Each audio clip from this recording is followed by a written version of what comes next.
Sverigedemokraterna skulle i bästa fall kunna vara något i stil med Socialdemokraterna innan PK-vågen.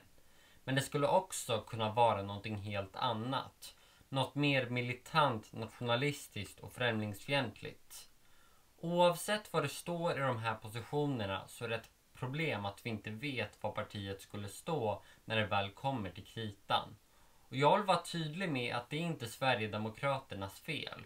Annie Lööf håller titt som tätt på och säger åt Jimmie Åkesson att han borde sluta spela offer och ta av sig offerkoftan. Men jag vill hävda att man faktiskt har en rätt att behålla den koftan på.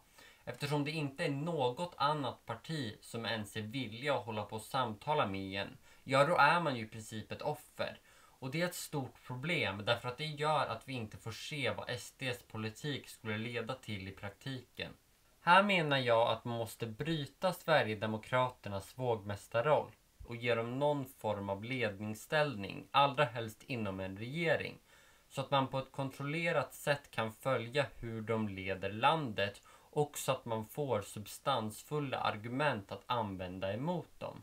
Och om det skulle visa sig att de var ett riktigt skitparti, ja, då kommer det mesta av deras förslag nog inte att gå igenom. Och om det skulle visa sig att de var jättebra och var jättepopulära bland folket, ja, då förtjänar de att ha den makten som de har fått. Och då kommer jag kanske till och med själv att rösta på dem i ett senare val. Och till och med ni som är emot Sverigedemokraterna borde hålla med här.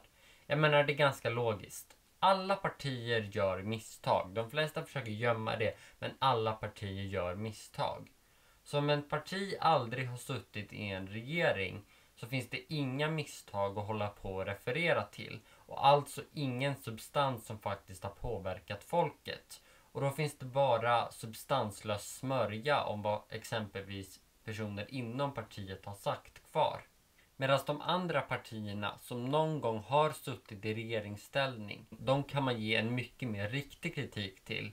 Och det övertaget tror jag i alla fall kommer göra att det är väldigt svårt att få SD att sluta växa. Och om det blir så att de växer så att de blir så stora att de nästan kan få makten i sig själva, då kan det bli väldigt obehagligt.